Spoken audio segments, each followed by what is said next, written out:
गांव में सर्दियों की पहली धुंध छाई हुई थी। खेतों की जमीन सफेद सफेद कंधे की तरह जम रही थी। हर घर की छतों से धुआं उठ रहा था और हवा इतनी तेज थी कि पत्ते जमीन पर थिरक रहे थे। आज तो ठंड कुछ ज्यादा ही कड़ी है। बच्चों और बूढ़ों के लिए मुश्किल भरी रात होगी। लोग जल्दी जल्दी अपने घरों में घुस रहे थे। कुछ चूल्हे के पास हाथ सेक रहे थे। बच्चे अपनी माताओं के हाथ पकड़कर दौड़ रहे थे।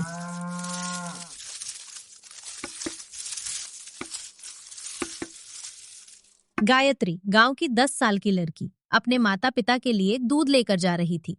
छोटे हाथ कंधे पर बर्तन संभाल रहे थे, पर ठंड में उसकी उंगलियां लाल हो रही थीं। माँ, आज इतनी ठंड, जल्दी लौटना पड़ेगा। उसकी छोटी पैर की छापें बर्फ पर दिख रही थीं। हर कदम पर बर्फ क्रंच कर रही थी।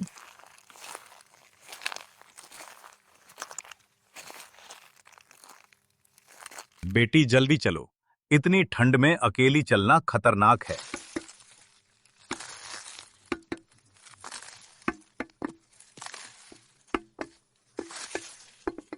धुंध इतनी थी कि दूर का पेड़ भी अस्पष्ट दिख रहा था। गांव की आज गलियां तो सच में सुनसान, ठंड बहुत तेज है। सिर्फ कुछ आवाजें, कोई बाहर नहीं निकल कुत्ते रहा। की भौंक और हवा का शोर। बाबा रामू हर घर की खिड़कियों से झांक रहे थे। किसी के बिना आग और कंबल के बाहर होने का डर उन्हें सोने नहीं दे रहा था। गायत्री रास्ते में फिसली और उसका बर्तन गिर गया।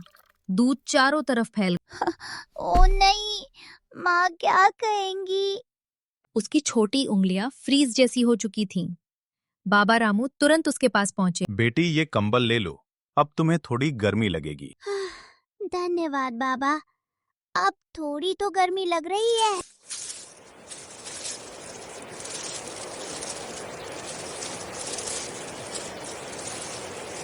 रात गहरी हो गई। गांव सुनसान, सिर्फ कुछ आग की लपटें झपक रही थी।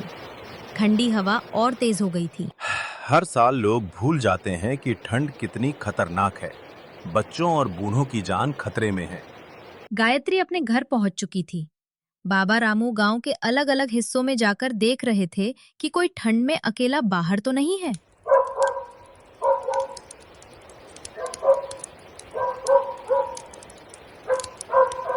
बीच रात बाबा रामू ने देखा कि गांव के पिछड़े हिस्से में एक बूढ़ी महिला बैठी है। हाथ पैर कांप रहे थे। आइए दादी, ये कंबल ओढ़ लीजिए। बेटा, तुम आए, वरना शायद मैं। बाबा रामू महिला को आग के पास बैठाने लगे। धीरे धीरे उसकी सांसें सामान्य होने लगी।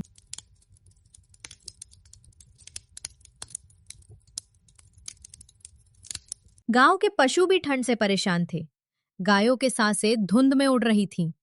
कुत्ते आग के पास झुके हुए थे। इनको भी खाना और गर्म जगह चाहिए। ठंड में सिर्फ इंसान नहीं, ये भी डरते हैं।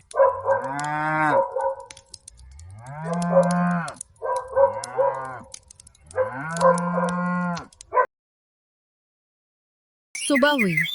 हल्की धूप ने गांव की गलियों को छू लिया। ठंड कुछ कम हुई। लोग बाहर आए। देखो, बच्चों और बूढ़ों की मदद करना कोई शर्म की बात नहीं है।